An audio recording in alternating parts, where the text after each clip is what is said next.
Hello दोस्तों, आज हम क्लास 10th मैथ्स चैप्टर 9 त्रिकोणमिति के कुछ अनुप्रयोग पढ़ेंगे। त्रिकोणमिति के कुछ अनुप्रयोग में हमें क्या पढ़ना है? ऊंचाई और दूरी। ऊंचाई और दूरी कैसे ज्ञात करते हैं ये पढ़ना है। इसको ज्ञात करने के लिए सबसे पहले हमें ये 4 पॉइंट आना बहुत ही ज़रूरी है। अगर ये नहीं आएगा तो हम इस चैप्टर में एक भी सवाल नहीं लगा पाएंगे। तो ये 4 पॉइंट क्या क्या है? पहला क्या है? दृष्ट रेखा। दूसरा क्या है? क्षैतिज रेखा। तीसरा क्या है? उन्नयन कोण। चौथा क्या है? औन्मन कोण। तो क्षैतिज रेखा क्षैतिज रेखा, दृष्ट रेखा, उन्नयन कोण, औन्मन कोण। दृष्ट रेखा किसे कहते हैं देखते हैं। दृष्ट रेखा यानी कि मान लीजिए एक व्यक्ति है, ये मीनार है, ठीक। व्यक्ति के आंख तथा मीनार की ऊंचाई से मिलाने वाली रेखा को क्या कहेंगे? दृष्ट रेखा कहेंगे। क्या कहेंगे? दृष्ट रेखा। फिर से, व्यक्ति के आंख तथा मीनार की ऊंचाई से मिलाने वाली रेखा को ही हम दृष्ट रेखा कहेंगे। और दूसरा क्या है? क्षैतिज रेखा। क्षैतिज रेखा किसे कहेंगे? व्यक्ति के आंख से सीधी जाने वाली रेखा को क्या कहेंगे? क्षैतिज रेखा कहेंगे। व्यक्ति के आंख से सीधी जाने वाली रेखा को क्षैतिज रेखा कहेंगे। और तीसरा क्या है? तीसरा हमारा क्या है? उन्नयन कोण। उन्नयन कोण किसे कहेंगे? जब व्यक्ति किसी वस्तु को देखने के लिए अपने सिर को ऊपर उठाता है। मान लीजिए ये मीनार है, मीनार की ऊंचाई है ना, मीनार की ऊंचाई को देखने के लिए व्यक्ति क्या करेगा? अपने सिर को ऊपर उठाएगा। तो जब व्यक्ति किसी भी वस्तु को देखने के लिए अपने सिर को ऊपर उठाता है तो ये ऊंचाई को देखने के लिए व्यक्ति क्या करेगा? अपनी मुंडी को ऊपर उठाएगा। तो तब वहाँ पर क्या बनता है? उन्नयन कोण। क्या बनता है? उन्नयन कोण।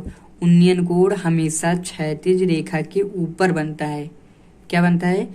उन्नयन कोण हमेशा क्षैतिज रेखा है, क्षैतिज रेखा के ऊपर बनता है, ठीक। फिर से समझिए, उन्नयन कोण किसे कहते हैं? जब व्यक्ति किसी वस्तु को देखने के लिए अपने मुंडी को ऊपर उठाता है। मान लीजिए ये मीनार है, व्यक्ति इस मीनार की ऊंचाई को देखना चाहता है तो क्या करेगा? अपनी मुंडी को क्या करेगा? ऊपर उठाएगा ना। जब ये ऊपर उठाएगा क्या होगा? यहाँ पे देखेगा तो यहाँ पर क्या बनेगा? उन्नयन कोण, ठीक। उन्नयन कोण हमेशा क्षैतिज रेखा के ऊपर होता है। ये मान लीजिए क्षैतिज रेखा है, क्षैतिज रेखा के ऊपर क्या है? उन्नयन कोण, ठीक। इतना समझ में आया। फिर चौथा क्या है आपका? चौथा है औन्मन कोण। औन्मन कोण किसे कहते हैं? देखिए यहाँ पर औन्मन कोण, ये हमारा घर है भाई, हमारा घर है। मान लीजिए व्यक्ति क्या है? हमारे घर के ऊपर खड़ा है। और ये क्या है? व्यक्ति जो है ये गेंद को देख रहा है। जब व्यक्ति किसी वस्तु को देखने के लिए अपने मुंडी को नीचे करता है, जब व्यक्ति किसी वस्तु को देखने के लिए अपने मुंडी को नीचे झुकाता है तब वहाँ पर क्या बनता है? औन्मन कोण।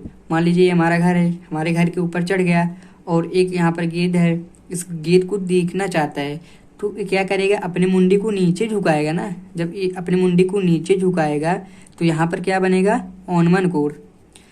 व्यक्ति की आंख से सीधी जाने वाली रेखा को क्या कहेंगे? क्षैतिज रेखा। तो हमेशा औन्मन कोण क्या होता है? क्षैतिज रेखा के नीचे बनता है। और उन्नयन कोण क्या होता है? क्षैतिज रेखा के उन्नयन कोण क्या होता है?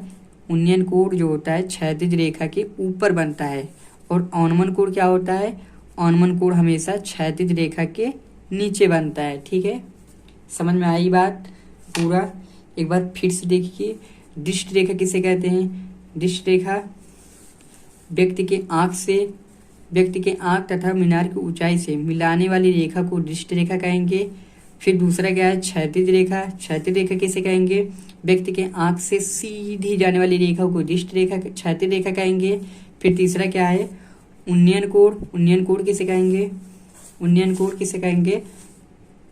जब व्यक्ति किसी वस्तु को देखने के लिए अपनी मुंडी को ऊपर उठाता है, तो मान लीजिए यहाँ पर एक मीनार है, मीनार की ऊंचाई को देखना चाहता है तो ये अपनी मुंडी को क्या करेगा? ऊपर उठाएगा। तो यहाँ पर एक कोण बनेगा, उसी को बोलेंगे उन्नयन कोण। यह उन्नयन कोण हमेशा क्षैतिज रेखा के ऊपर ही बनता है। और औन्मन कोण किसे कहते हैं? औन्मन कोण जब कोई व्यक्ति किसी वस्तु को देखने के लिए अपनी मुंडी को नीचे झुकाता है तो वहाँ पर क्या बनता है? औन्मन कोण। व्यक्ति की आंख से सीधी जाने वाली रेखा क्षैतिज रेखा, और ये अपनी मुंडी को नीचे झुकाएगा ना तो ये वस्तु और इसके आंख से बीच की दूरी क्या हो जाएगा? दृष्ट रेखा। तो इसके बीच में क्या बनेगा, ओनमन कोण। ठीक, ओनमन कोण हमेशा क्षैतिज रेखा के नीचे ही बनता है। ठीक है, इतना समझ में आया। देखो डिफिनीशन हम बताते हैं इसका, डिफिनीशन इसको भी देख लीजिए क्या है। दृष्ट रेखा किसे कहेंगे, दृष्ट रेखा किसे कहेंगे, किसी व्यक्ति की आंख, किसी व्यक्ति के आंख और मीनार की ऊंचाई से मिलाने वाली रेखा को दृष्ट रेखा कहते हैं। किसी व्यक्ति के आंख और मीनार की ऊंचाई से मिलाने वाली रेखा को क्या कहते हैं, दृष्ट रेखा कहते हैं। और दूसरा क्या है, क्षैतिज रेखा, व्यक्ति के आंख से सीधी जाने वाली रेखा को क्षैतिज रेखा कहते हैं। व्यक्ति के आंख से सीधी जाने वाली रेखा को हम क्षैतिज रेखा कहते हैं। ठीक, इतना समझ में आया, क्षैतिज रेखा। फिर उसके बाद उन्नयन कोण किसे कहते हैं, उन्नयन कोण किसे कहते हैं, दृष्ट रेखा और क्षैतिज रेखा से बना कोण उन्नयन कोण कहलाता है। कहाँ पर है, दृष्ट रेखा और क्षैतिज रेखा के बीच में, ये तो दृष्ट रेखा है और क्षैतिज रेखा है, दृष्ट रेखा और क्षैतिज रेखा के बीच में बना कोण क्या है, उन्नयन कोण कहलाता है। फिर क्या कहता है, यह क्षैतिज रेखा के ऊपर बनता है, यह क्षैतिज रेखा के ऊपर बनता है, यह क्षैतिज रेखा के, ये क्षैतिज रेखा हो जाएगा, क्षैतिज रेखा को ऊपर बनता है। फिर क्या है, अर्थात वस्तु को देखने के लिए सिर को ऊपर उठाना होता है, अर्थात वस्तु को देखने के लिए सिर को ऊपर उठाना होता है, अर्थात वस्तु को देखने के लिए अपने सिर को ऊपर उठाना होता है।